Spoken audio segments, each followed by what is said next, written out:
ఓం శ్రీ గురుభ్యో నమ. శ్రీ సౌరవి టీవీ ప్రేక్షకులందరికీ నమస్కారం. మనం ఎందరో మహానుభావులతో సజ్జన సాంగత్యం చేస్తున్నాం. ఈరోజు మన అదృష్టం శ్రీ మధుసూదనాచార్యులు మన దగ్గర ఉన్నారు.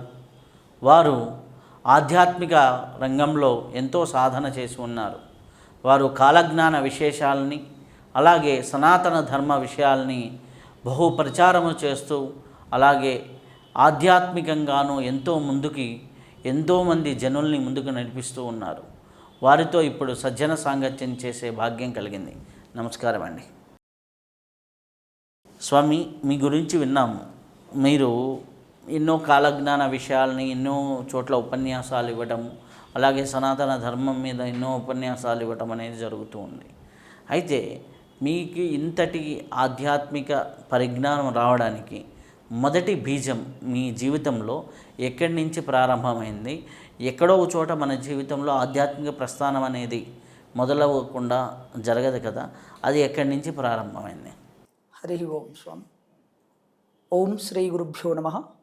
విరాట్ పద విఖ్యాతం సిద్ధానంద ప్రదాయకం కాలజ్ఞాన ప్రవక్తారం వీరబ్రహ్మగురుం భజే. వీరం వీరం భయాది తత్వభరితం వీరాసనస్థం గురుం వీరశ్రేష్ఠునుతం విరించి వినితం వీరాధివీరం హరిం వీరేంద్రం ఘనయోగి మానసచరం వేదాంత విద్యాకృతిం వీరాచార్యమహం భజామి సతతం శ్రీవీరనారాయణం. హరి ఓం. భగవద్భక్తులందరికీ నమస్కారం అండి. సౌరవి టీవీ అధినేత అయినటువంటి రవిశాస్త్రి గారికి నా నమస్కారములండి. ఎందుకంటే నాలాంటి వారు లోకంలో తెలియడానికి ఇటువంటి వారు చాలా ముఖ్యమైనటువంటి పాత్ర పోషిస్తున్నారు ఈనాడు. సో ఈయన చేసినటువంటి అనేక యోగుల వీడియోలు నేను చూశాను యూట్యూబ్లో. ఆ ద్వారానే అచలానందపీఠ సిద్ధానంద స్వామి గారితో మాట్లాడినప్పుడు స్వామివారి గురించి తెలిసింది. ఆయన ద్వారా పరిచయం ద్వారా స్వామి పరిచయం అయ్యారు. అందువల్ల నేను ఈ వీడియో చేయడానికి చాలా సంతోషిస్తున్నాను. స్వామివారి ఈ రవిశాస్త్రి గారితో కలవడం కూడా నాకు ఒక భాగ్యంగా నేను భావిస్తున్నాను అండి. చాలా సంతోషం. నా పేరు మధుసూదనాచారి. నా గురువుగారు వీరనారాయణపురంలో బాలయోగి శివనారాయణ స్వాముల వారు. ఆయనను ఆశ్రయించిన పిమ్మటే నేను ఇంతటి తీవ్రమైన వైరాగ్య స్థితిలో ఉన్నాను. అంతకు పూర్వమే ఉదండాపురం గ్రామం అని ఒకటి ఉందండి. గద్వాల జిల్లా ఇటికాల మండలం ఉదండాపురం గ్రామంలో సిద్ధిలింగేశ్వరి అమ్మవారు నాకు అవధూత ఉండింది. అవధూత గారండి అమ్మగారు.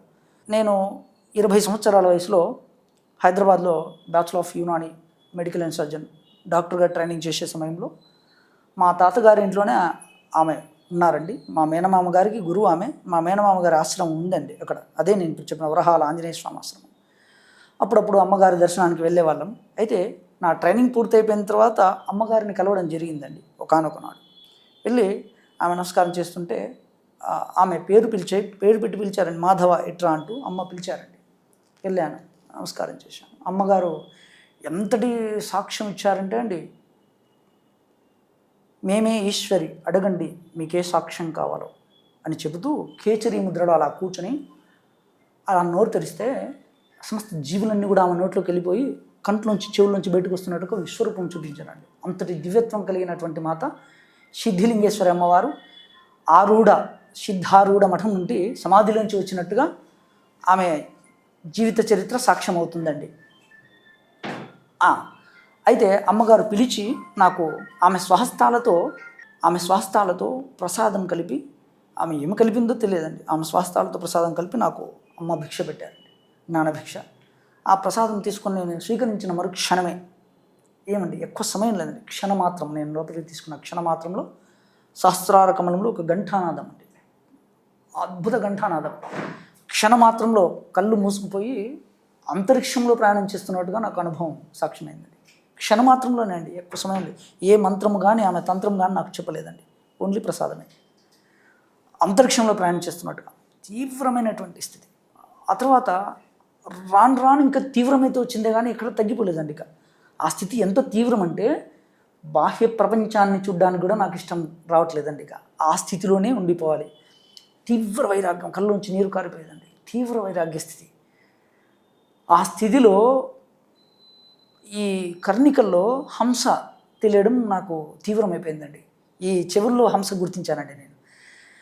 అయితే అలా వచ్చిందంటే నేను వైద్య వృత్తి చేయడానికి కూడా నాకు అవకాశం లేకుండా అయిపోతున్నాను. తీవ్ర స్థితికి వెళ్ళిపోతున్నాను. ఇక నాకు ఏం తెలియట్లేదు. ఇక ఆ స్థితిలో మా మేనమామ గారు అదే ఆశ్రమంలో ఉండేవారండి. 41 రోజుల తర్వాత అమ్మగారు మహానిర్వాణం అయిపోయారు. ఇంకా లేరండి అమ్మగారు. మా మేనమామ గారిని కలిశాను. ఆమె ప్రథమ శిష్యుడు ఆయనే మేనమామ గారు నాకు. ఆయన దగ్గరికి వెళ్ళి కలిసి, ఆయన కూడా రాజయోగి అండి, అద్భుతమైన స్థితిలో ఉన్నాడు. అప్పటికి అనేక సాక్ష్యాలు ఇచ్చారండి. మంత్ర విద్యలో కూడా మహాదిట్ట అండి ఆయన కలిశాను. వీరభద్రయ్య ఆచార్య ఆయన పేరు. కలిసి నమస్కారం చెప్పి నా పరిస్థితి ఈ విధంగా ఉన్నది అంటూ ఆయనకి చెప్పాను. చెప్పినప్పుడు ఆయన, లేదు నాయన, ఇది కుండలిని అంటారు. ఎప్పటి నుంచి నీకు ఇది అంటే, అమ్మ ప్రసాదమైంది, ఇది కుండలిని అంటారు, జాగ్రత్త, మహాజ్ఞాని గుర్తిస్తాడు ఈ హంసయోగం, ఇది జాగ్రత్త అంటూ, ఏ కర్ణికల్లో నీకు ఎక్కువ తెలుస్తుందని అడిగారండి. అడిగితే రెండిట్లో తెలుస్తుంది, ఒక కర్ణికలో తీవ్రం, ఒక కర్ణికలో స్వల్పం. అంటే అత్యంత శీఘ్రంగా నీకు ఆత్మసందర్శన యోగం జరుగుతుంది, ఇంతే చెప్పారండి. ఎంత అనుభవం ఉంటే ఆయన చెప్పిండొచ్చు నాకు తెలియదు. అత్యంత శీఘ్రంగా, నాకు అప్పటికి ఏ పూజ తెలియదు, పెద్ద విశేషం కూడా నాకు తెలియదండి. ఆ పూర్వజన్మ సుకృతం ఏముందో నాకు తెలియదు. అమ్మ ప్రసాదం అది. ఆయన చెప్పిన వితిన్ డేస్లోనే నేను చూసిన అనుభవం ఏమిటి ఇప్పుడు మీకు చెప్తానండి. ఏం జరిగింది, దేవనూరులో అప్పటికి చిన్న విలేజ్ అండి, వైద్య వృత్తి చేస్తున్నా చిన్నగా. ఆ స్థితిలో అర్ధరాత్రి 2 గంటల తర్వాత పంచకర్మేంద్రియములు, జ్ఞానేంద్రియములు, మనస్సు సర్వం లయమయ్యి విశుద్ధమయ్యే సమయంలో అది నేను సాక్షిగా చూడగలుగుతున్నానండి. అంటే ఈ పాంచభౌతికమైన దేహం లయం కావడం నేను అనుభవం చేశానండి. అనుభవం అండి ఇది. అంటే చనిపోతుంది, డైరెక్ట్గా మీకు అర్థమయ్యేటట్టు చెప్పాలంటే లయం కావడం అంటే ఈ దేహం చనిపోవడం నేను చూశానండి. అంటే అప్పటికి నేను ఈ దేహంతో బంధం లేదని సాక్ష్యం అండి, అనుభవపూర్వకంగా. ఇది లయం కావడం, ఎప్పుడైతే ఈ పాంచభౌతికమైన దేహం లయం అయిపోయిందో ఈ 2 కళ్ళు సాక్షిగా చూస్తున్నాయండి. అంటే నేను చూడట్లేదండి, అక్కడ సాక్షిగా మాత్రమే దర్శనం జరుగుతుంది అక్కడ. అప్పుడు ఈ మాయా ప్రపంచం అక్కడ లేదండి. ఎప్పుడైతే మాయ దేహం పడిపోయిందో మాయా ప్రపంచం లయం అయిపోయింది. సాక్షిగా ఈ 2 కళ్ళు చూస్తున్నవి.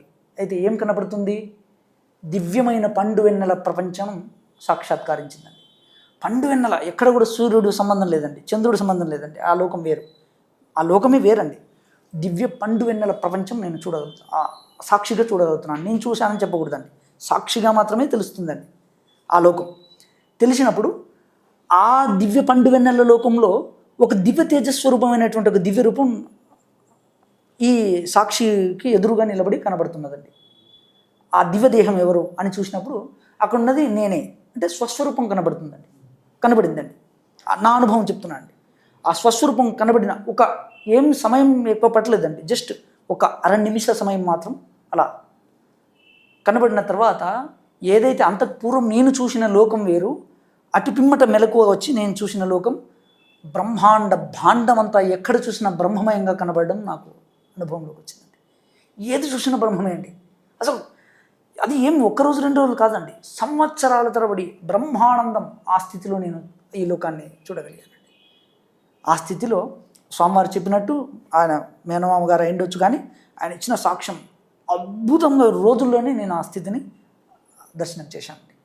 ఆ తర్వాత కొంతకాలం వరకు నేను బాలయోగి శివనారాయణ స్వాముల వారి విశేషం తెలుసుకొని 5 సంవత్సరములలోగా ఆయనని దర్శించడం జరిగిందండి. ఆయన గొప్పత విశేషత తెలుసుకొని ఆయన కుమారు దర్శించుకోవాలని. అప్పుడు కూడా నేనేమి భక్తున్నానో ఎప్పుడూ అట్లా చెప్పలేదండి. ఇంకా చేసే వైద్యంలో ఎక్కువగా ఇచ్చి, నాకు ఏదైనా డబ్బు ఇచ్చిన వారు కానీ ఇవ్వని వారు కూడా వారికి సేవ చేసేవాడిని అండి. ఏ దృష్టి పెట్టలేదండి, అందరికీ చేస్తూ వెళ్ళిపోయేవాడిని. ఈ విధంగా జరిగిందండి ఆధ్యాత్మికం. ఈ విధంగా నా జీవితంలో ముందుగా అమ్మవారి దయ వలనే నాకు సాక్షాత్కరించింది. ఆ తర్వాత గురుదేవుడి రూపంలో నాకు నారాయణ స్వామి వారు దర్శనం జరిగిందండి. ఈ విధంగా అండి. అయితే మీరు కాలజ్ఞానం పైన ఇంత రీసెర్చ్ చేయడానికి కానీ, అలాగే గోవింద నామాలపైన మీరు చేయడం, గోవిందాంబ వాక్యాలపైన చేయడం కానీ ఎందుకు వచ్చింది? అసలు సాధనలో ఉన్న మీకు కాలజ్ఞానం ఎట్లా టచ్ అయింది? అద్భుతమైన విశేషమైన వాక్యం అడిగారండి. నాకు అమ్మ ఆజ్ఞ ఇచ్చిందని చెప్పాను కదండి. ఆ తర్వాత ఆ స్మృతిలో తిరుగుతూనే నేను వైద్య వృత్తి చేస్తూ కూడా స్వస్వరూప స్థితిలోనే అహం బ్రహ్మాస్మి, ఆ బ్రహ్మానందంలోనే తిరుగుతూ ఉండేవాడిని అండి. అయితే కొంతకాలం 5 సంవత్సరాలలోగానే అదే ఉదండాపురంలోనే మా మేనమామ గారి దగ్గరనే మరలా కొన్ని సాక్ష్యాలు నాకు కనిపించాయండి. ఏమిటది అంటే, నేను కూర్చున్న స్థితిలోనే ఆయన ఎప్పుడు గురుస్థానంలో ఆయన కూర్చునేవారండి. మా మేనమామ గారి పైన కూర్చొని కింద సాక్ష్యం ఇచ్చేవారు అనేక మందికి. అయితే నేను అక్కడ ఉన్నప్పుడు మా మేనమామ గారు ఒక 3 నెలల పాటు, నాయన నాకు కొంత కళ్ళు దృష్టి ఇబ్బంది అవుతుంది, అష్టదిగ్బంధన యంత్రాలు చెక్కాలి అంటే నాకు ఒక పని అప్పగించారండి. అష్టదిగ్బంధన యంత్రాలు అండి, అమ్మవారికి సంబంధించిన అదే సిద్ధిలింగమ్మ గారు అని చెప్పాను, అమ్మ సమాధి చుట్టూ అష్టదిగ్బంధనం చేయడానికి ఆయన అష్టదిగ్బంధన యంత్రాలు చెక్కాలని చెప్పారండి. సరే, ఆయనకి ఇబ్బంది ఉంది కాబట్టి నేను ఆ యంత్రం పైన అచ్చు వేసుకొని ఒక్కొక్క అక్షరాన్ని మేకుతో చెక్కాలండి. 3 నెలల సమయం పట్టిందండి నాకు అది పూర్ణం చేయడానికి. అంటే నేను ఆయనను గురువుగా భావించాను. అలా 3 నెలల పాటు అష్టదిగ్బంధన యంత్రాలు చెక్కానండి, పూర్తి చేశానండి. ఆయన అక్కడ సమాధి చుట్టూ ఏర్పాటు చేశారు. ఆ తర్వాత నాకేం చెప్పలేదండి ఇక. కానీ ఆ తర్వాత 2004, 2005 మధ్యలో అండి, సంథింగ్ 2001లో నాకు అమ్మ ఆజ్ఞ ఇచ్చారండి, దర్శనం అయిపోయింది. 2004, 2005 మధ్య అంటే మినిమం 5 సంవత్సరాలే అండి. జస్ట్ ఆ 5 సంవత్సరాల లోపల మరలా ఏం చూశాను నేను, అదే ఉద్దండాపురంలో. కానీ ఏ మానవ మాత్రులు కూడా నమ్మలేని ఒక అద్భుతమైన సాక్ష్యం నేను అక్కడ చూడగలిగానండి. ఏమిటది? మా మేనమామ గారు వచ్చినప్పుడు ఈ దేహం వదిలిపెట్టి ఒక సూక్ష్మ దేహాన్ని ధరించుకొని మరలా ఆయన ఎదురుగా వెళ్ళి నిలబడి ద్వాదశాక్షరం నేను పఠన చేస్తున్నానండి. ఏమండి, ఆయన ఎదురుగా ఈ దేహాన్ని, అంటే ఈ దేహం పక్కకు ఉంటుందండి, ఈ దేహం వదిలిపెట్టి వెళ్ళి ఎదురుగా ఆ ఒక దివ్య దేహంతో ఆయన ఎదురుగా ద్వాదశాక్షరం పఠిస్తుందండి. ఆ సాక్ష్యమైన పిమ్మట అదే ఉద్దండాపురంలో కలియుగ వినాశనం నాకు అమ్మ సాక్షాత్కారం ఇచ్చిందండి.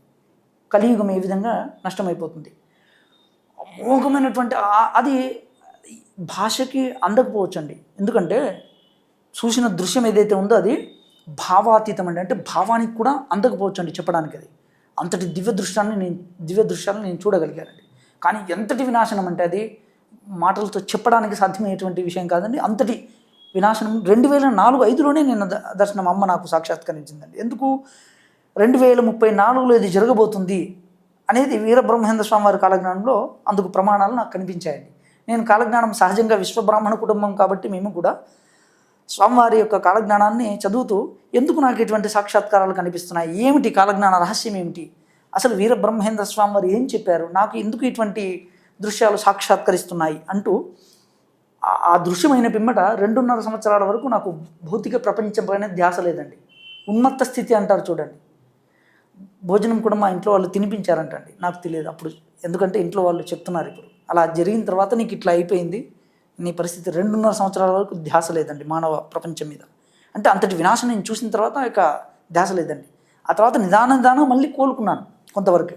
కోలుకున్న తర్వాత నేను కాలజ్ఞానం తీసుకున్నానండి. డైవర్ట్ అయిపోయింది.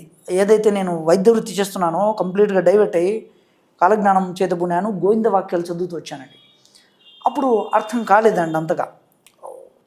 చదవంగా నారాయణ స్వామి వారు అంటే ఆయన అప్పటికి తెలియదండి, నిజంగా తెలియదండి.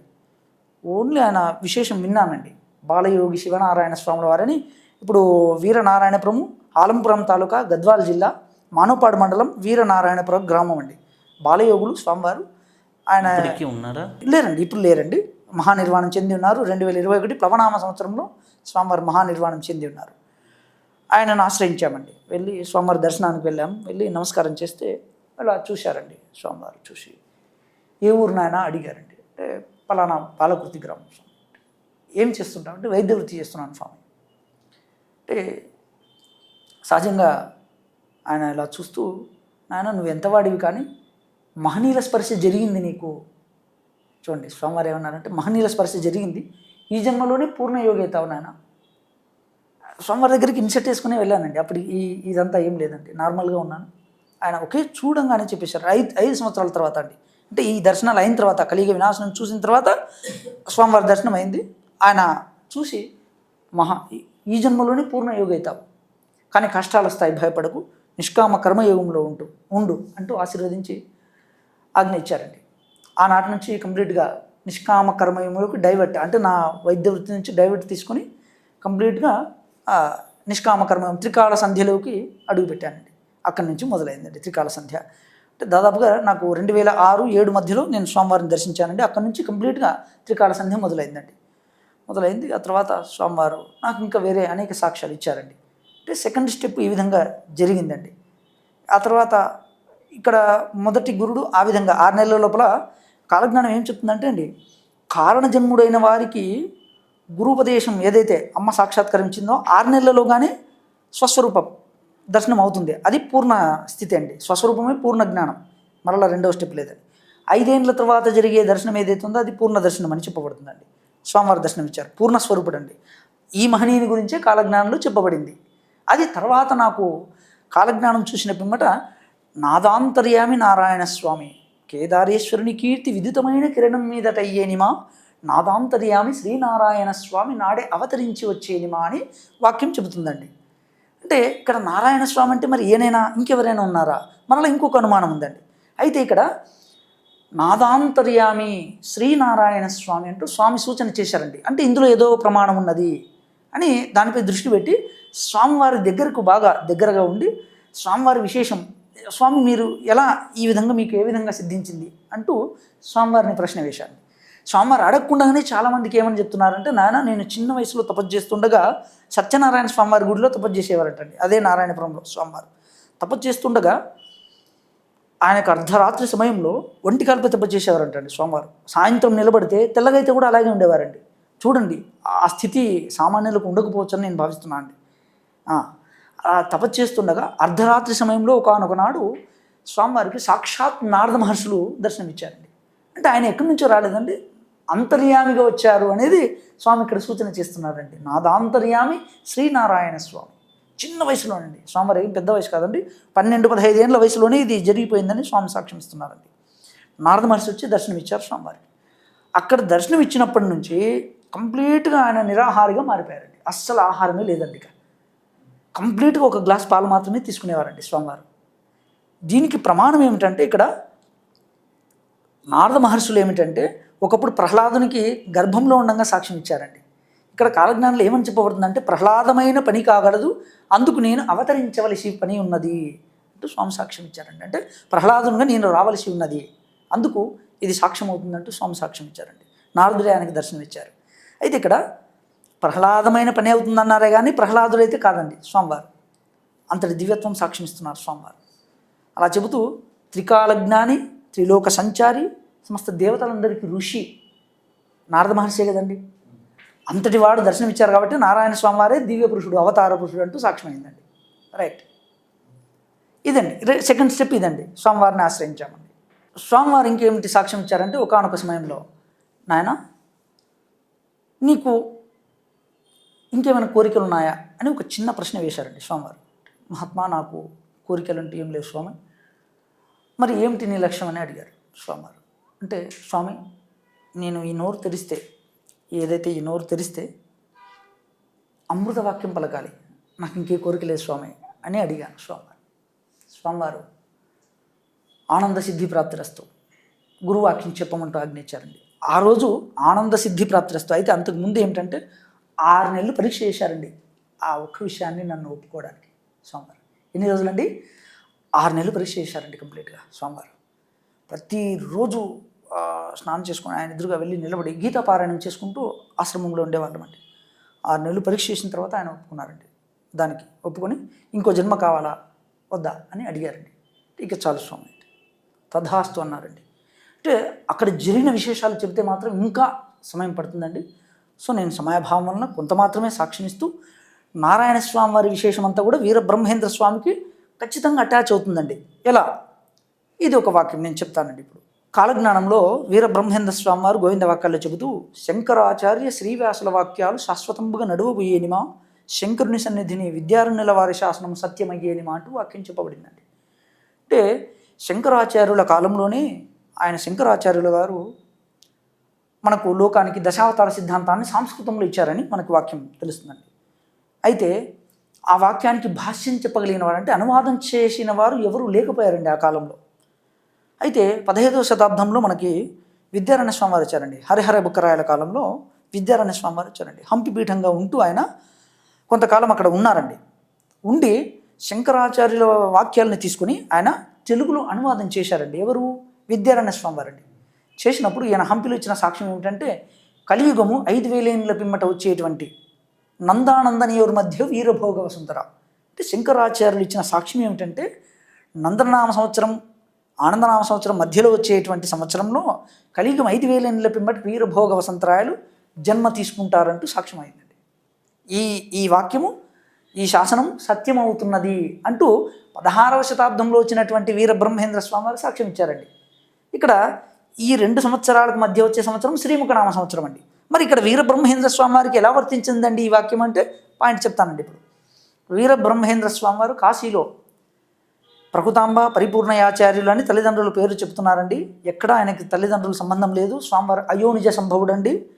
ప్రకృతిని సాక్షిగా పెట్టుకొని పరిపూర్ణంగా ఆచరించిన ఒక దివ్య పురుషుడు ఆ దేహాన్ని త్యాగం చేస్తూ సహస్రార కమలం ఎక్కి కాశీక్షేత్రం అన్నది. ఇది కాశీక్షేత్రం అండి. ఇక్కడ స్వామివారు ఒక దివ్య బాలుడిగా జన్మ తీసుకున్నారండి. అదే స్వయంభువుడు. స్వామివారికి అయోనిజ స్వయంభువుడు అండి. స్వామివారు కాశీలో అవతరించిన దివ్య పురుషుడు వీరబ్రహ్మేంద్ర స్వామివారు. అది 1608 కీలకనామ సంవత్సరంలో స్వామివారు అవతారం తీసుకున్నట్టు. ఎందుకు అవతారమే అని చెబుతున్నాను ఇంత ఖచ్చితంగా అంటే చూడండి, ఆయన అలా అక్కడ అవతారం తీసుకున్నప్పుడు వాసుకీనే సర్పం వచ్చి ఆయనకి నీడ పట్టినట్టుగా ఒక సాక్ష్యం. అది ఎవరి దృష్టిలో పడిందండి? సాక్షాత్ అత్రి మహాముని. ఏమండి 400 సంవత్సరాల క్రితం కాశీక్షేత్రంలో అత్రి మహాముని ఉన్నారా అండి? ఆలోచించండి ఒక మారు. ఆయన జన్మ తీసుకున్నానని ఈనాడు చాలామంది మాట్లాడుతున్నారండి వీడియోల్లో కూడా. నేను ఎవరిని తప్పు పట్టట్లేదండి. నేను ఒక నిరూపణగా నేను సాక్ష్యం ఇస్తున్నాను. ఎవరిని నేను తప్పు పట్టట్లేదండి. ఎస్, ఎందుకు చెప్తున్నా అంటే అత్రి మహాముని కంటపడ్డాడని మనకు సాక్ష్యం అవుతుందండి వీరబ్రహ్మేంద్ర స్వామి వారు. ఆయన చూసినప్పుడు వీరనారాయణుడు స్వయంభువుడై జన్మ తీసుకున్నారా అని ఆయన చూశారు. మరి 400 సంవత్సరాల క్రితం ఏదండి కాలజ్ఞానం రచించింది స్వామివారు. మరి 400 సంవత్సరాల క్రితం కాశీక్షేత్రంలో అత్రి మహాముని ఆశ్రమం ఎక్కడ ఉంది చెప్పండి? అత్రి మహాముని ఉన్నారంటారా? ఇప్పటికీ ఉన్నారండి. ఆయన దివ్య స్థితిలో సూక్ష్మవతనం అంటారండి. ఈ స్థితి కాదండి, అది ఉత్తమమైన స్థితి. అక్కడ అవతారం తీసుకున్నారండి వీరబ్రహ్మేంద్ర స్వామి వారు. పాయింట్ అర్థమైంది కదండి. ఇది అక్షరం పుల్లు పోకుండా ఇది అవతార పురుషుడే. ఆయన ఎక్కడ జన్మ తీసుకోలేదండి. ఇది సాక్ష్యం అండి. అలా వీర పాపమాంబ వీర భోజయాచార్యుడు కర్ణాటకలో బెంగళూరు పక్కన పాపాగ్నిమఠవాసి నందికొండ హిల్స్ అని ఉందండి. అక్కడ స్వామివారిని పెంచిన తల్లిదండ్రులు అండి వారు. అయితే వారికి సంతానం లేదు అప్పటికి. విశ్వబ్రాహ్మణ కుటుంబమే. అయితే అక్కడ ఒక ఋషి రూపంలో పరమపురుషుడు వెళ్ళి, మీకు సంతానం కావాలనుకుంటే మీరు కాశీక్షేత్రాన్ని ఆశ్రయించండి, మీకు సంతానం లభిస్తుంది అంటే ఆశీర్వదించారండి వారికి. ఇప్పుడు వారు సంతానం మీద ఆశతో కాశీక్షేత్రాన్ని బయలుదేరితే అక్కడ అత్రి మహాముని వారిని 6 నెలలు పరీక్ష చేశారండి. ఎన్ని నెలలండి? 6 నెలలు. ఎందుకంటే వారు అర్హులా కాదా, ఇంతటి వారిని అప్పగించడానికి వారు అర్హులా కాదా. అప్పుడు అర్హతను గుర్తించి వారిని దత్తత ఇచ్చారండి. అందుకే దత్తావతారంగా ముందుగా ప్రకటితమయ్యారండి వీరబ్రహ్మేంద్ర స్వామి వారు. ఒకే జన్మలో వీరప్పయ్య, వీరంభట్లయ్య, వీరబ్రహ్మేంద్ర స్వామిగా 3 సాక్ష్యం ఇచ్చారండి స్వామివారు. కాలజ్ఞానాన్ని ప్రచారం చేస్తూ అద్భుతమైన సాక్ష్యం ఇచ్చారండి. ఈ పాపాగ్ని మఠవాసుడైన వీరభోజాచార్యుల యొక్క రహస్యమే ఈ కాలజ్ఞానంలో సాక్ష్యం అవుతుందండి. విశ్వబ్రాహ్మణ కుటుంబంగా సాక్ష్యం అవుతుంది. వారి ద్వారానే స్వామివారు లోకంలోకి ప్రకటితమయ్యారండి. 14 సంవత్సరాలు పెంచగలిగారు. ఆ తర్వాత తల్లికి విశ్వరూపం చూపించి ఆయన ఆంధ్ర రాష్ట్రానికి వచ్చారండి కర్ణాటక నుంచి. ఆ తర్వాత కాలజ్ఞానాన్ని రచించారు. అందుకే ఇది 1608 కీలకనామ సంవత్సరం స్వామివారు అవతరించినట్టుగా మనకి సాక్ష్యం కనబడుతుందండి. అయితే మరి శ్రీముఖనామ సంవత్సరం సాక్ష్యం కావాలి కదండి. ఈయన కాలజ్ఞానాన్ని ప్రచారం చేస్తూ స్వామివారు చివరికి పెదకుమర్ల గ్రామంలో వివాహం చేసుకుని రాజయోగాన్ని కూడా సాక్షాత్కారం ఇచ్చి ఆయన షట్చక్ర నిరూపణ చేసి అటుపిమ్మట 1693 శ్రీముఖనామ సంవత్సరం. పాయింట్ చూడండి ఇక్కడ. ఇప్పుడు వచ్చింది శ్రీముఖనామ సంవత్సరం అండి. మనం పాయింట్ శ్రీముఖనామ సంవత్సరం మీదే మాట్లాడుతున్నామండి. శ్రీముఖనామ సంవత్సరం వైశాఖ శుద్ధ దశమి ఆదివారం మధ్యాహ్న సమయంలో స్వామివారు సజీవ సమాధి యందు ఆయన ప్రవేశం జరిగిందండి. అలా జరిగిన పిమ్మట మరలా సిద్ధుడు వచ్చారండి. వచ్చి నాకు ఏమీ సాక్ష్యం ఇవ్వలేదని ఆయన బాధపడ్డారు. తల బాదుకొని గండకత్తెర వేసుకున్నారండి. అప్పుడు స్వామివారు సమాధిలోంచి మరలా ప్రకటితమై సిద్ధ, భయపడకు, నేను నీకు సాక్ష్యం ఇస్తానని స్వామివారు పాదుకలు ఇచ్చారండి. అంటే నాకు మోక్షం కావాలి, నాకు నేనేం చేసుకునే పాదుకలు అన్నారు. నాయన ఇది ఒక జన్మలో పూర్ణం కాదు, ధర్మ సంస్థాపన కార్యం ఉన్నది కాబట్టి ఈ జన్మలో నాలాగానే రాజయోగం పూర్ణం చేయి. ఒక జన్మ నీవు ఆల్రెడీ కారణ జన్ముడవు, ఆనంద భైరవ యోగి నీవు, గోహత్య వలన ఈ విధంగా రావాల్సి వచ్చింది కాబట్టి ఈ జన్మలో రాజయోగం పూర్ణం చేయి, మరు జన్మలో నువ్వు పూర్ణుడై వస్తావంటూ సాక్ష్యం ఇచ్చారండి. అతడే ఈనాడు మనకు కాశీనాయనగా కనబడుతున్నారండి. ఇది కూడా కాలజ్ఞానం సాక్ష్యం ఇస్తున్నది. ఆయన కీర్తి అంటే శివాంశ సంభూతుడే అనడానికి కాశీనాయన పేరు. ఆయన ఆశ్రమంలో సాక్షాత్ అన్నపూర్ణేశ్వరి స్వయంభూదేవిగా వెలిసింది. ఇప్పుడు ఆయన ఆశ్రమాలు ఎక్కడున్నా కూడా మోఘమైనటువంటి అన్నదానం జరుగుతుందండి. ఇది ఒకటే అంటే కాకుండా ఇదేనా వీరబ్రహ్మేంద్ర స్వామికి కాసిరెడ్డి నాయనకి సంబంధం ఇది ఇక్కడే వస్తుందండి.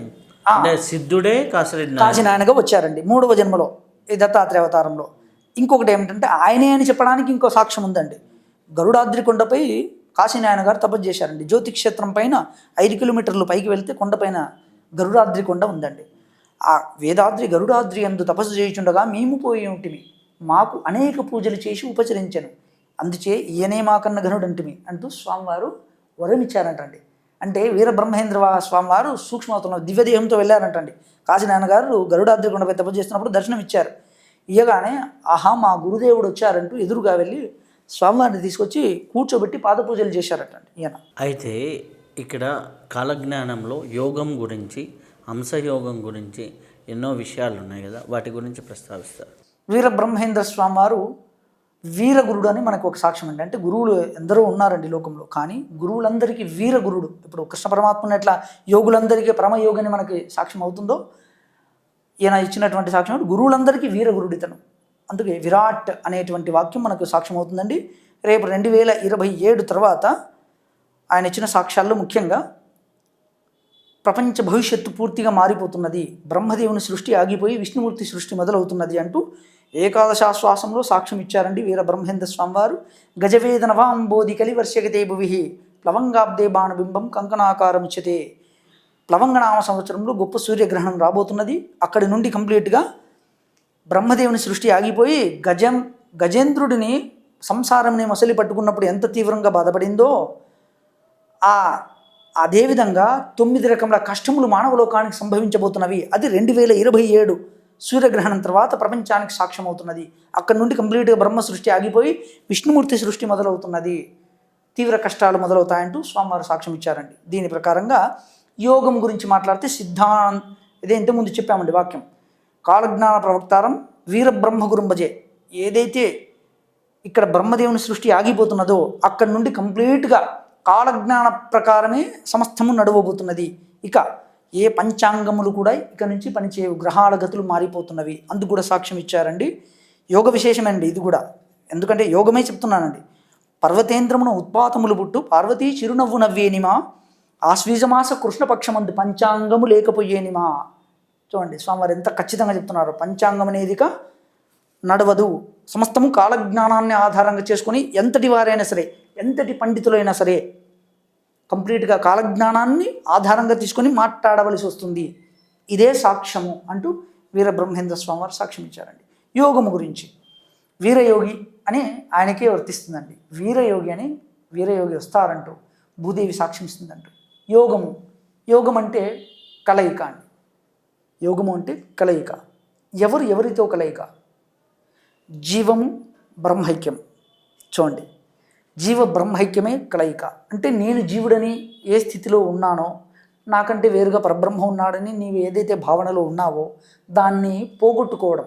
చూడండి, అంటే ఉన్నది ఏకస్వరూపమే, నేనే ఆతడై ఉన్నానని పరిపూర్ణంగా నీవు అనుభవం ద్వారా తెలుసుకున్నది ఏదైతే ఉన్నదో అది యోగము. జీవ బ్రహ్మైక్య సారామృతం అంటే జీవ బ్రహ్మముల యొక్క కళ్యాణం జరుగుతుందండి. అది మోక్షము, జన్మరాహిత్యము అప్పుడు అవుతుందండి. యోగం అంటే కలయిక. ఏ విధంగా? అదే ఇప్పుడు చెప్పిందండి. విశుద్ధము అయిన వాడికి మాత్రమే అది సాక్షాత్కారం ఇస్తుందండి. విశుద్ధము అంటే ఇక్కడ పంచకర్మేంద్రియములు, జ్ఞానేంద్రియములు, మనస్సు సర్వం లయం కావడం. ఎప్పుడు లయం అవుతుందండి ఇది? మనస్సు. యోగంలో మనకి మనసు లేని స్థితికి వెళ్తాము అంటారు. దానికి విషయాలు వీరబ్రహ్మం గారు కూడా చెప్పారు అంటారు. దాని గురించి ప్రస్తావిస్తారు. ఖచ్చితంగా అండి, చాలా గొప్ప విశేషాన్ని అడిగారు. అంటే లోకులకు ఉపయోగపడేది ఇవే అండి. నిజంగా సాధనాపరమైనటువంటి విశేషాలు స్వామివారు కాళికాంబ వీరకాళికాంబ శతకంలో కానీ, కాళీమగుట కందముల్లో కానీ కంప్లీట్గా కాళీ అనేటువంటి పేరుతో అద్భుతమైనటువంటి పంచమ వేదమును సాక్ష్యం ఇచ్చారండి. సాంద్ర సింధు వేదం అంటారండి దీన్ని. 4 వేదముల సారాన్ని కాళికాంబ పద్యరత్నంలో స్వామివారు ప్రస్తావన చేశారండి. దాన్ని స్వామివారు ఏ విధంగా చెప్తారు అంటే నేను 2 వాక్యాలు చెప్తానండి. క్రమమున సాంఖ్యము తారకము అమనస్కము యాపైని తురియంబనందు నిలువ అచలం అమృతం అచ్యుతము నీవేగుదువు కాళీ అని స్వామి సాక్ష్యం ఇస్తున్నారండి. క్రమమున అంటే ఒక్కొక్క మెట్టు ఎక్కుతూ ఆ స్థాయికి చేరుకోవాలి, కానీ ఒకేసారి సాధ్యం కాదంటూ స్వామివారు సాక్ష్యం ఇస్తూ సాంఖ్యముని గురించి మాట్లాడుతున్నారండి. అంటే సాంఖ్యం గురించి ఎంతో చాలామందికి తెలిసే ఉంటుంది. భగవద్గీత కూడా సాంఖ్యయోగం గురించి మాట్లాడుతుందండి. అంటే శరీరం యొక్క ప్రకృతి తత్వములు, పంచభూతముల యొక్క తత్వములు, శరీర తత్వములు అన్నింటినీ కలిపి సాంఖ్యయోగం అని చెప్పబడుతుందండి. ఈ సాంఖ్యయోగమును నీవు తెలుసుకోగలిగితే మనస్సును ఏ విధంగా జయించవచ్చు, ఇంద్రియాలను ఏ విధంగా జయించవచ్చు. చూడండి, పరిగెడుతున్న గుర్రములు ఏమండి కళ్ళెం వేస్తే కళ్యాణానికి అధీనం అవుతాయి కానీ ఊరికే అధీనమయ్యే అవకాశం ఉండదండి. అలా మనస్సు అనేటువంటిది ఏమిటంటే మనస్సును నీ అధీనంలో పెట్టుకోగలిగితే ఆ ఇంద్రియములు మీ అధీనంలోకి రాగలుగుతాయి. అయితే మనస్సును ఏ విధంగా అధీనంలో తెచ్చుకోవాలి? అయితే స్వామివారు ఇక్కడ ఇప్పుడు మీకు ఒక చిన్న ఉదాహరణ చెప్తే మీకు అర్థమవుతుందేమో అని నేను భావిస్తూ ఒక ఉదాహరణ చెప్తాను చిన్నగా. ఇప్పుడు పాల లాంటి ఒక స్వచ్ఛమైన మనస్సు అంటేనే స్వచ్ఛం అండి. ఇక అందులో మనం చూసే దృష్టిని బట్టి మనసు ఇదైపోతుంటుంది. పాలని మరిగించి అందులో ఇంత తోడు వేస్తే పెరిగైపోతుంది, పాలు కిందికి వస్తే పారుతుందండి. అలా సహజమైనటువంటి ఒక స్త్రీ పురుష యొక్క స్థితి, అందమైన ఒక పురుషుడు అందమైన స్త్రీని చూడగానే ఆయన మనస్సు ఆమె చుట్టూ తిరుగుతుంది. శరీరం ఇక్కడే ఉంటుందండి, మనసు మాత్రం ఇబ్బంది అయిపోతుంది. అందమైన స్త్రీకి అందమైన పురుషుడిని చూడగానే ఆ విధంగానే పరిస్థితి. ఆ మనసు సహజమైనటువంటి లక్షణం అండి అది. అయితే ఆ మనస్సుని మరిగించి పరమాత్మ గురువుని ఆశ్రయించగలిగితే ఆయన దగ్గర ఉన్న పరమాత్మ అనే తోడు అందులో వేస్తే అది పెరుగవుతుంది, మనసు నిశ్చలమవుతుందండి. గురువు అనుగ్రహం లేకుండా అంత సులువుగా నిశ్చలమయ్యే అవకాశం జరగదు. ఇది మీకు ఒక ఉపదేశంగా స్వామివారిస్తూ సాక్ష్యమిస్తూ మనసు నిశ్చలమైతే అప్పుడు అమనస్క యోగం సిద్ధిస్తుందండి. తారకం సాంఖ్యము శరీర తత్వం తెలియజేస్తుంది, తారకము కన్నుగుడ్డు లోపల యొక్క రహస్యాన్ని కన్నుల చూచును కన్నులను ఒక కన్ను చూచు కడపటి కన్ను కన్నుల వన్నెలు చిన్నెలు కన్నులనే బ్రహ్మ పదవిగాంచవే కాలి అంటారండి స్వామివారు. అంటే కళ్ళలోనే ఆ దివ్యత్వం తెలుస్తుంది నువ్వు దృష్టి నిలపగలిగితే. ఏ విధంగా దృష్టి నిలపడం దేనిపై అంటే అద్భుతమైనటువంటి ఒక హంసయోగము అంటూ స్వామివారు సాక్ష్యం ఇస్తారండి. ఈ హంసయోగం గురించి వీరబ్రహ్మేంద్ర స్వామివారు సాక్ష్యం ఇచ్చారండి. కంప్లీట్గా హంసయోగమే. ఈ హంస యొక్క రహస్యం చెబుతూ స్వామివారు అంతరంగమందు అమనస్కుడై ఉండి చింతగురిని మీద చిక్కి ఉన్న పగరు శిష్యు ముందు భంగమైపోయేరు భావమెరుగలేని భ్రమలు సిద్ధ అని సాక్ష్యం ఇస్తున్నారండి.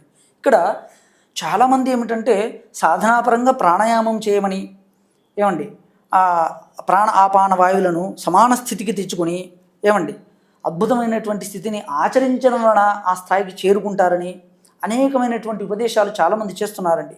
క్రియాయోగం అని చాలామంది చెప్తున్నారండి. క్రియాయోగం అంటే ఇప్పుడు నేను చెప్పిందే అండి.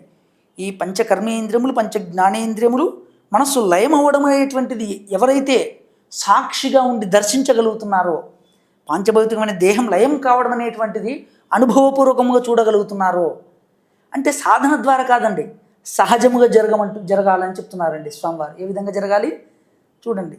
పరమాత్మ గగనే బిందుం నిక్షిత్య శుద్ధ అద్వైత అజాడ్య సహజామనస్క యోగ నిద్ర అఖండానంద పదానువృత్య జీవన్ముక్తో భవతి. ఎట్టివాడు జీవన్ముక్తిని పొందగలడండి? సాధన ద్వారా నువ్వు పొందితే అది ఈ జన్మలో సాధ్యం కాదండి. మీరు ఇంకో జన్మ తీసుకోవచ్చు, ఇంకా అనేకం కూడా జరగవచ్చు. కానీ పరిపూర్ణమైన జీవన్ముక్తిని ఎటువంటి వారు పొందగలరంటే ఈ హంసయోగం ద్వారా తల్లి గర్భంలో ఉండగానే ఆజ్ఞ తీసుకొని అద్వైతమైనటువంటి స్థితిలో అద్భుతమైన అఖండ యోగమును సాధించుకొని జన్మత సహజ ఆమనస్క యోగం గర్భంలోనే జన్మత ఆ స్థితిని పొంది వచ్చిన వాడు అట్టివాడు మాత్రమే జీవన్ముక్తికి అర్హుడు. చూడండి, అట్టివాడికే సహజ అమనస్క యోగము సిద్ధిస్తున్నది. సహజంగా అంటే భౌతికంగా పట్టపగలు కూర్చొని సాధనాపూర్వకమైనటువంటి స్థితిని అధిరోహించి సమాధి స్థితిని పొందడం వేరండి. సహజంగా జరగడం అంటే షట్చక్ర నిరూపణ. ఏమిటా షట్చక్ర నిరూపణ?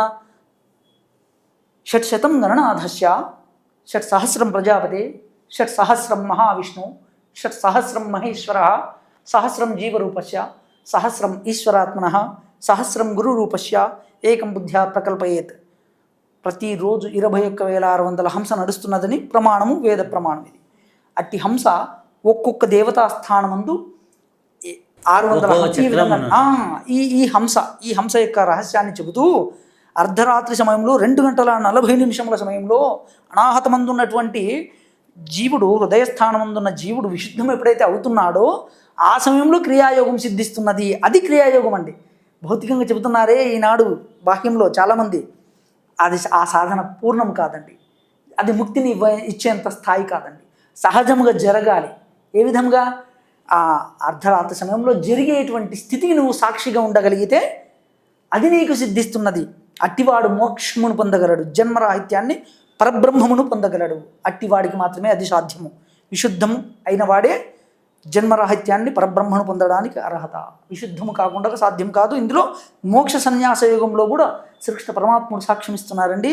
బుద్ధ్యా విశుద్ధయా యుక్తో ధృత్యాత్మానాం నియమ్య చ శబ్దాదేన్ విషయాంస్ త్యక్త్వా రాగద్వేషవ్యదస్య చ వివిక్త సేవిలగ్భాషేతావాక్కాయమానసః ధ్యానయోగపరో నిత్యం వైరాగ్యంచ సముపాశ్రితః అహంకారం బలం దర్పం కామం క్రోధం పరిగ్రహం విముచ్య నిర్మమశాంత బ్రహ్మభూయాయ కల్పతే. శబ్దాది విషయములు కానీ ఏది కానీ అతీతమైన స్థితికి ఎప్పుడు వెళ్ళగలడు? విశుద్ధమైనప్పుడు మాత్రమే అది సాధ్యము. విశుద్ధము కాకుండా చాలామంది ఈనాడు చెబుతున్నారండి లోకంలో. ఏమని? నాకు పరమాత్మ దర్శనం ఇచ్చాడు, ఆ దేవుడు దర్శనం ఇచ్చాడు, ఈ దేవుడు దర్శనం ఇచ్చాడు.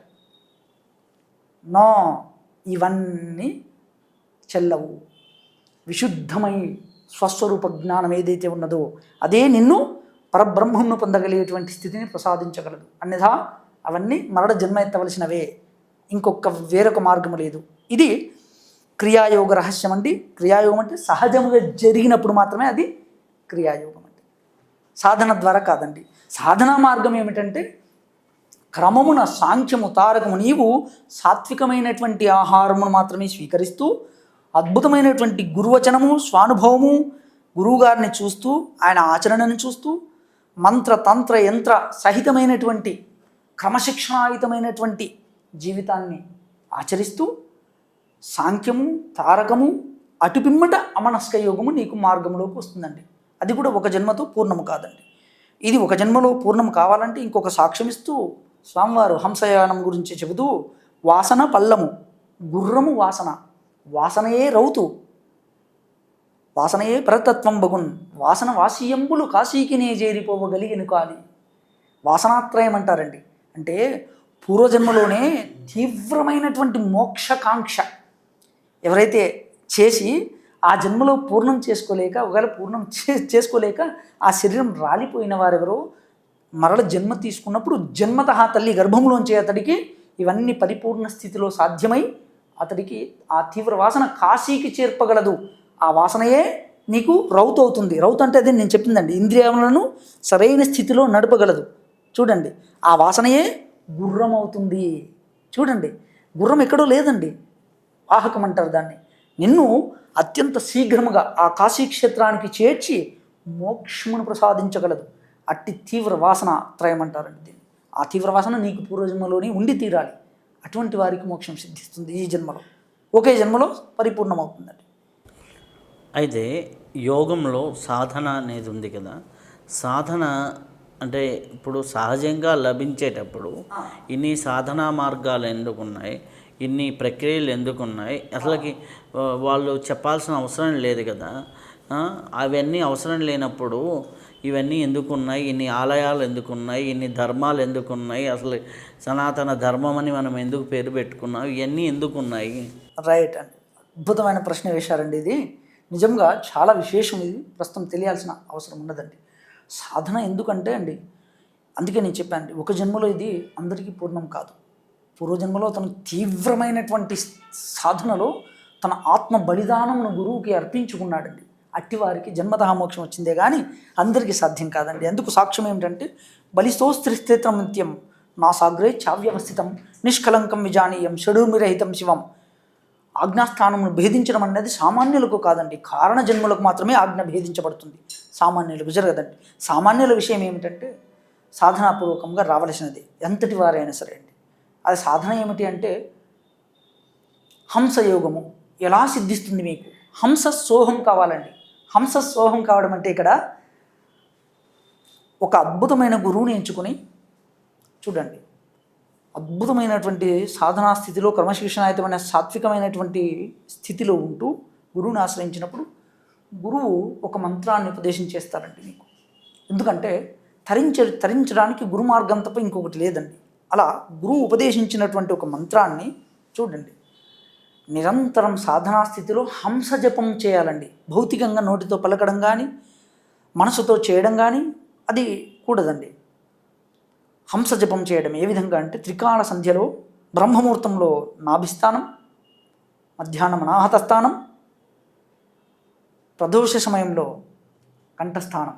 ఈ విధంగా త్రికాల సంధ్యలో హంసజపం చేస్తూ చేస్తూ చేస్తూ తీవ్రమైన స్థితిలోకి రావాలండి. ఎంత తీవ్రం అంటే జాగ్రత్త స్వప్న సుషుప్త్యాదుల యందు కూడా చూడండి.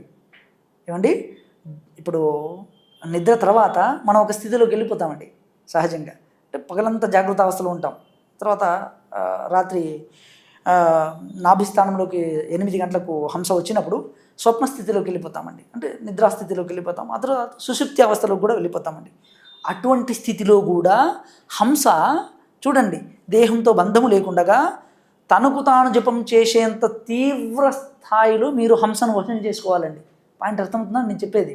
ఎంత రహస్యం అంటే ఇది ప్రపంచాన్ని ఎట్టివారికి ఇది సాధ్యమవుతుంది అంటే, కాళికాంబ శతకంలోనే ఎందుకు చెప్తున్నారు స్వామివారు అంటే, కాళి అంచు కలతనందదరేలా కాళిగాక జన్మ కాయమగునే, కాళి చెంతనున్న కష్టంబు లేదురా, కాళిలోనమాయ కన్ను మోయు, కాళయముని గలము ఖండించురా కాళి.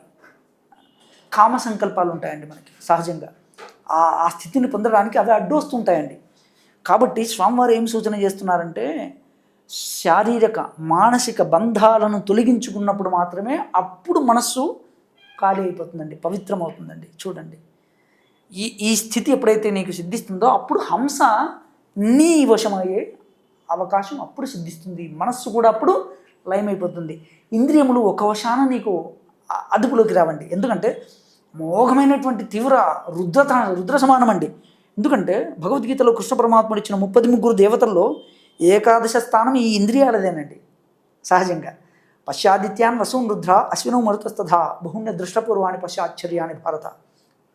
ఈ ఇంద్రియాలను జయించడం అంత సులువు కాదు. ఎందుకంటే తీవ్రమైన బలాత్కారంగా ఉంటాయండి అవి. చాలా రుద్రుల రూపంలో ఇచ్చారు. ఆ ఇంద్రియములు అంత తీవ్రంగా ఉంటాయి. రుద్రుని జయించడం అంటే సాధ్యమంటారా అండి? మరి ఎట్లా సాధ్యము అంటే, సాత్వికాహారం తీసుకోవడం మొదలుపెట్టినప్పుడు ఇంద్రియ బలం తగ్గిపోతుందండి. పాయింట్ అర్థమవుతుందని నేను చెప్పే పాయింట్. కోరికలు నశించడం మొదలవుతాయి. చూడండి, అంటే కామ సంకల్పాలు తగ్గిపోతూ వస్తాయండి. సంకల్పరహితుడు కాకుండా ఎవడు యోగి కాజాలడు వాక్యం అండి ఇది. అందుకని సంకల్పరహిత స్థితికి ఏ విధంగా రావాలంటే, క్రమమున సాంఖ్యము తారకం అమనస్కం. ఇప్పుడు పాయింట్ మీకు అర్థమైంది. ఇంద్రియాలను అధీనం చేయాలంటే మనస్సు అనే కళ్ళెం నీ అధీనంలో ఉండాలి, బుద్ధి అధీనంలో. అందుకనే సహస్రారే జలజ్యోతిర్వా బుద్ధి గుహానిహిత చిజ్యోతిర్వా. బుద్ధిని అధీనంలో పెట్టుకొని మనస్సుని ఇంద్రియములను కట్టడి చేసినప్పుడు మనస్సు లయమై బుద్ధిని అధీనంలో ఉన్నప్పుడు స్వస్వరూపంలోకి వస్తుంది, గుహలోకి వస్తుంది. ఏ గుహ?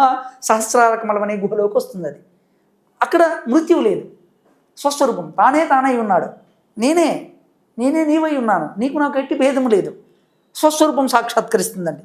అదే బుద్ధి గుహానిహిత చిజ్యోతిర్వా. అప్పుడు చిజ్యోతి సాక్షాత్కరిస్తుంది. చిత్కళ అంటామండి. ఆ చిత్కళ నీకు అప్పుడు సాక్షాత్కరిస్తుంది. విశుద్ధము కాకుండా చిత్కళ సాక్షాత్కరించదండి. ఇది అబద్ధం. చాలామంది ఈనాడు నేను ఆ దేవుని చూశాను, ఈ దేవుని అలా సిద్ధించదండి.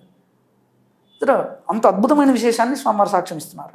అది కూడా స్వామివారు ఏమంటారంటే, మంత్రతంత్రములని ఇప్పుడు మంత్రం చెప్పామండి, ఈ విధంగా సాధన చేసుకుని కూడా మాంసపిండమును కాకుండా మంత్రపిండమును సాధించుకోగలిగితే మోక్షం సిద్ధిస్తుందండి, కృతలామలకం అవుతుంది. అది పెద్ద విషయం కాదండి. కానీ మంత్రము కాకుండా చాలామంది మంత్రోపాసన చేయలేరండి.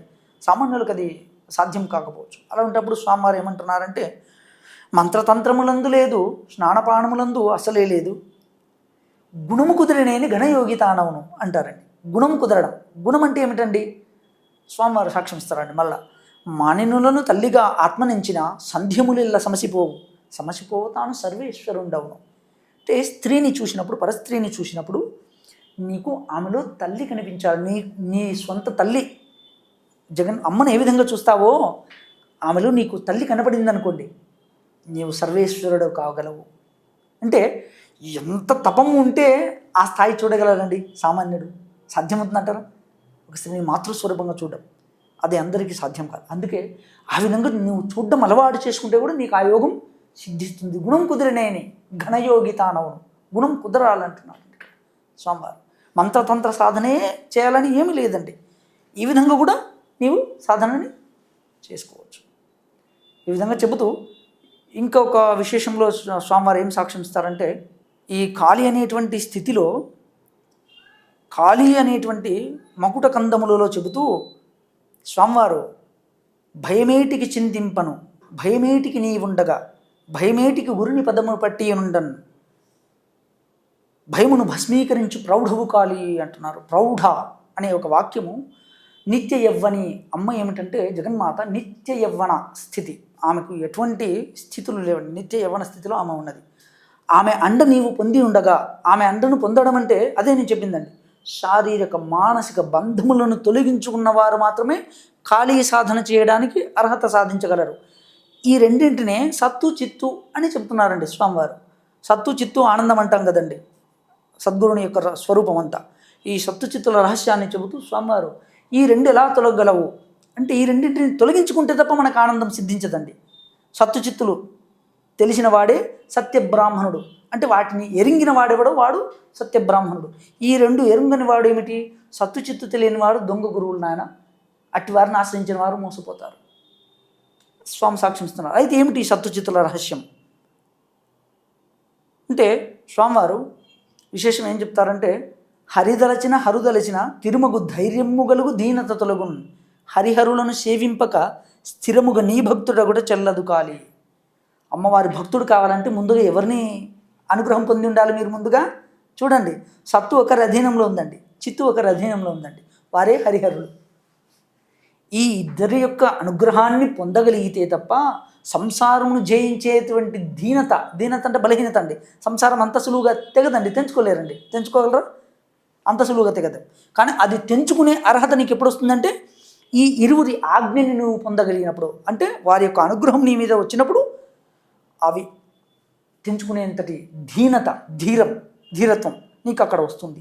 హరిదలచిన హరుదలచిన తిరుమగు ధైర్యము గలుగు దీనత తొలగును, ధైర్యం వస్తుంది అక్కడ. హరిహరుల ఆజ్ఞ నీకు సిద్ధించినప్పుడు అప్పుడు తొలగిపోతుంది సంసారం అనేది, అప్పుడు తొలగిపోతుంది. అప్పుడు ఖాళీ అనుగ్రహం నీకు సిద్ధిస్తుంది. బ్రహ్మానందం, మరల జన్మలేనటువంటి ఖాళీ స్థానాన్ని పొందవచ్చు.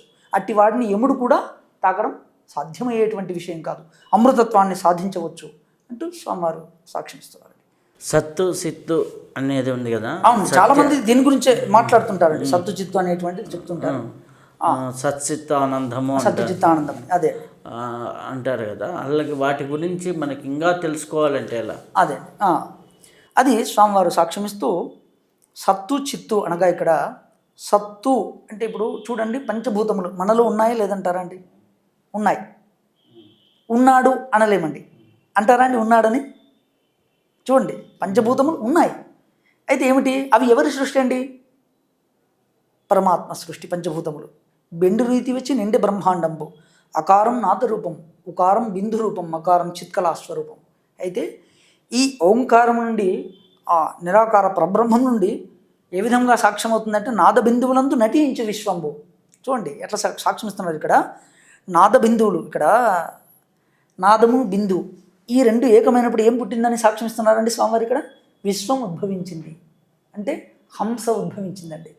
నాద బిందు కలయిక ఈ రెండు జరిగినప్పుడు హంస ఉద్భవించింది, అందుకే విశ్వం పుట్టింది అంటున్నాడు. నాద బిందువులందు నటించే విశ్వంబు, నటిస్తున్నది హంస రూపంలో. ఏ విధంగా? ఉచ్ఛ్వాస నిశ్వాస, ఉచ్ఛ్వాస నిశ్వాస. ఈ రెండు ఏ విధంగా సంభవిస్తున్నాయంటే, నాద బిందు కలయిక వల్ల అవి సంభవిస్తున్నాయి, ఉచ్ఛ్వాస నిశ్వాస. నాద బిందువులందు నటించి విశ్వంబు, బిందు బీజమందు పృథివీ పొరలే. బిందు బీజము చూడండి, బిందువు వర్ష రూపంలో బిందువు భూమండలాన్ని చేరింది, అప్పుడు సృష్టి యొక్క ఒక రూపం బయటకు వచ్చిందా లేదా? పృథివీ పొరలింది, అప్పుడు సృష్టికి రూపం వచ్చిందండి. అంటే పంచభూతముల యొక్క స్థితి. ఇక్కడ మీకు ఒక చిన్న ఉదాహరణ చెప్తూ సింపుల్గా అర్థం కావడానికి, వెంకటేశ్వరుడుని ఏమంటున్నామండి మనం? వడ్డీ కాసుల వాడు అంటున్నామండి. ఎందుకు వడ్డీ కడుతున్నామండి మనం స్వామివారికి అంటే, ఆయన అప్పు ఇచ్చారండి. ఏం అప్పు ఇచ్చారండి? ఆయన మనకి ఇచ్చారండి. ఆయన తీసుకున్నది పక్క పెడదామండి, కుబేరుని దగ్గర అప్పు అదంతా మర్మం. ఆయన వెంకటేశ్వరుడు ఏం అప్పు ఇచ్చారండి మనకు? ఎక్కడ ఇచ్చారండి? తల్లి గర్భంలో ఉండగా పంచభూతములతో సహా తన స్వస్వరూపాన్ని సహితం మనకి అప్పుగా ఇచ్చారండి. ఆయన ఇస్తేనే మనకి ఈ రూపం వచ్చిందండి నిజంగా. ఎందుకంటే దీనికి ప్రమాణం ఏమిటంటే, గోవుని రక్షించడానికి తన తల అడ్డు పెట్టారండి వెంకటేశ్వరుడు. ఈ గోరహస్యం ఏమిటంటే, గో అంటే ఎవరు కాదండి, ఈ గోవుని స్వీకరించవయా గోవిందా అంటూ మనం సాక్ష్యం అడుగుతున్నామండి, స్వామివారిని వేడుకుంటున్నాం. గోవు అదే కలశ పూజ చేస్తూ 33 దేవతల రహస్యాన్ని సాక్ష్యమిస్తూ మనకి అప్పు ఇచ్చారండి, స్వస్వరూపాన్ని. అందుకనే సాక్షిగా ఉన్నారండి అక్కడ స్వామివారు. స్వయంగా అక్కడ దివ్య పురుషుడు అండి, అక్కడ విగ్రహం కాదండి, సాక్షిగా ఆయన స్వస్వరూపాన్ని ఇచ్చారు కాబట్టి ఆయన విగ్రహంగా మారిపోయారు. చూడండి, స్వస్వరూపం వెళ్ళిపోయిన తర్వాత విగ్రహమే కదండి. స్వస్వరూపం ఉన్నంత వరకే కదా ఇది నేను అని పలుకుతున్నది. ఆ స్వస్వరూపాన్ని మనకి ఇచ్చారండి. అది అప్పుగా తల్లి గర్భంలో ఉండగా పంచభూతములని సత్ అని భూమి, జలము, అగ్ని, వాయువు, ఆకాశం ఇవి సత్తు ఎప్పటికీ ఉన్నాయండి. శాశ్వతం, ఇది అబద్ధం కాదండి. ఆ సత్తుని పంచభూతములు అంటున్నాడు. పంచభూతాత్మకమైన దేహమే సత్. దేహం శాశ్వతం కాదండి, పంచభూతములు శాశ్వతమే. పంచభూతాత్మకమైన దేహం మాత్రం శాశ్వతం కాదు. చిత్, ఈ పంచభూతములకు ఆధారం ఏదైతే ఉన్నదో అది ఆజ్ఞాస్థానం ముందు చిత్కళా స్వరూపంగా అక్కడ సాక్ష్యంగా ఉన్నదండి. చిత్కళా రూపంలో అంటే ఈ పంచభూతములు ఆ చిత్కళకి ఆధారమై ఉన్నాయండి. అంటే అమ్మవారికి అయ్యవారు ఆధారం, అయ్యవారికి అమ్మ ఆధారం అండి. అలా సత్తు చిత్తుల యొక్క రహస్యము సత్తు చిత్తుగా మారే, చిత్తు సత్తుగా మారే, ఎడమ కుడి సే గడగూరుడు ఆత్మబొంగరమటులు ఆడింపనేచ్చును. అంటే నువ్వు చిత్తును గెలిచి నేను గెలిచానని వస్తే స్వామివారు సత్తులో పడేస్తారండి. అర్థమవుతుందా పాయింట్ ఇక్కడ? ఒకవేళ చిత్తును గెలిచి ఈ విధంగా వచ్చి నిలబడితే సత్తులో పడేస్తాడు, సత్తును గెలిచి వస్తే చిత్తులో పడేస్తాడు, ఆట ఆడిస్తుంటాడండి. కానీ ఇక్కడ నిర్గుణ సగుణ అని రెండు ఉపాసనలు ఉన్నాయండి. సగుణ నిర్గుణ అంటే ఇక్కడ నిర్గుణోపాసన సగుణోపాసన రెండింటిని పూర్ణం చేయగలిగిన వాడెవడో. అర్థమవుతుందని నేను చెప్పేది. ఒకే స్థితిలోనే సగుణ నిర్గుణములు రెండింటినీ పూర్ణం చేయగలిగిన వాడెవడో వాడు మాత్రమే సత్తు చిత్తులను తెంచుకోగలడండి. పాయింట్ అర్థమైందండి ఇప్పుడు? అంటే చాలా తీవ్ర సాధన ఉంటుందండి, తీవ్ర సాక్ష్యం ఉంటుంది. అది చెప్పడానికి కూడా చాలా విశేషంగా ఇది ఉంటుందండి. అయితే అట్టివాడు ఏ విధంగా ఉంటాడయ్యా?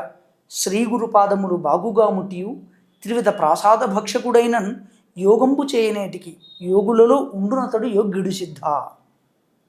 చూడండి, అంటే యోగులలో ఉండడం నేర్చుకోవాలండి, యోగం చేయడం కాదండి. ఇట్టివారి సాధన ఏమిటంటే సాధన కాదండి. ఇక సాధన కంటే అతీతమైన స్థితిలో మనస్సు బుద్ధి పరబ్రహ్మేందు నిలిపి అర్జునుడికి చెప్పాడండి, నీ యొక్క మనస్సు బుద్ధిని నా యందు నిలిపి యుద్ధం చెయ్యి, అది యోగం అవుతుంది. అలా యోగుల యందు నీ యొక్క పరిపూర్ణమైనటువంటి స్థితిని గురుని మీద మనసు కూడి గట్టిగానున్న శత్రుతతులు చెనకజాలు వారే శత్రుశిఖలు చెండ సద్గురుండున్నాడు భయములేల నరుడ భ్రమలు సిద్ధ. నీవు ఎప్పుడైతే నీ యొక్క పరిపూర్ణమైన మనస్సును గురుని యందు నిలిపావనుకో, ఎటువంటి లోకంలో అడ్డు కానీ నిన్ను అడ్డుకోవడం కానీ, నీకు శత్రువులు లాంటి వారు ఎవరైనా, అంటే నువ్వు శత్రువుగా భావించవు ఎవరిని, కానీ నిన్ను శత్రువుగా భావించే వాళ్ళు ఎవరైనా ఉండి ఉండవచ్చు. అలా భావించినప్పుడు అట్టి వారి శిఖలు చెక్కడానికి సద్గురుడు వారి శిఖలు చెక్కేస్తున్నాడు. అంటే నీకు అడ్డు రాలేరు వారు. అంతటి అద్భుతమైన యోగ సాధన నీలోనే సాక్ష్యం అవుతుంది. అందుకని గురుడు నువ్వు బయట వెతకొద్దు, నీలోనే గురుడు సాక్షాత్కరిస్తాడు. ఇది కంప్లీట్గా అనుభవయోగ్యము. నిద్ర తెలియజోదు నిశ్చలానందుడు వచ్చిపోవు వారిని హెచ్చరించు చిచ్చు వెట్టి కొట్టు శివుడను నిరజోదు. నిద్ర యొక్క రాకడా పోకడా అట్టి యోగికి తెలుస్తున్నది, సామాన్యులకి ఇది తెలిసేటువంటి స్థితి కాదు. నిద్ర యొక్క రాకడా పోకడా ఖచ్చితంగా అతనికి అనుభవంలోకి వస్తుంది, అవలీలగా చేయగలడు. మరి బాధ ఏం లేదండి, అసలు తనకి ఎటువంటి సాధనలు అక్కర్లేదు, అద్భుతమైన స్థితిలో అతను అనుభవం చేయగలడు. రానేర్చును పోనేర్చును పూనికతో శివుని చిత్తమునకుని ఆడను రానేర్వడు పోనేర్వడు నేనేనవాడు నిల్వ నేరడు కాలి. నేనే అనే అహంకారం ఉందనుకో, ఆ రాకపోకలు సాధ్యము కాదు. దాన్ని తొలగించుకున్న వారెవరో అహంకారము పూర్ణముగా, అహంకారం అంటే మనలో మృగ సంబంధమైనటువంటి శేషం ఇంకా మిగిలే ఉన్నది, మృగ సంబంధం అంటే అది పూర్ణం కాదు, మరల నువ్వు జన్మ తీసుకోవాల్సిందే. మృగ సంబంధమైనటువంటి స్థితే అహంకారం, అది తొలగించుకోకుండా ఆ స్థితి పూర్ణం కాదు. ఇది స్వామి సాక్ష్యం ఇస్తున్నారు. చాలా సంతోషం స్వామీజీ, చాలా అద్భుతమైన విషయాలు మాతో పంచుకున్నందుకు చాలా చాలా కృతజ్ఞతలు. ఇప్పటి వరకు అద్భుతమైనటువంటి జ్ఞానాన్ని మనం తీసుకున్నాం. మరొక్క విశిష్టతతో కలుసుకుందాం. అంతవరకు సెలవు. నమస్కారం.